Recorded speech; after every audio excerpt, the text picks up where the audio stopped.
Ang atong team karon mga kasama niya sa may Barangay Lapu-Lapu ning Dakbayan sa Davao, Jerome ning Dakbayan sa Davao, aron itunol sa atong beneficiary kining atong dala nga radyo. Ato na siyang may laila karon, maayong buntag ma'am. Maayong buntag po. Yes po, madali naman padool. Okay. Sige, pangalan ma'am, complete name po nimo. Ako dahil si Rachel Ann Bayunon. Taga Mesa May, San Marcos, Banda.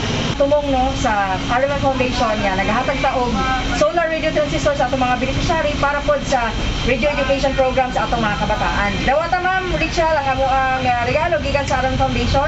Ug unsa ba ka importante ang radio sa imong mga Daghang kayong salamat ani mga. Actually nagakaroon naman ng invite sa atin. Yes po. Time ang news ako kay Sir Labang Price na mo. Out of budget na lang siya kay. Hindi na ba yan sa akin? Pero daghang kayong salamat kay importante din para sa mga. Medyo niya ang balita para makabalita ko sa kakain panahon ko. Yes, ayan, congratulations sa Rachel ug sa imong pamilya.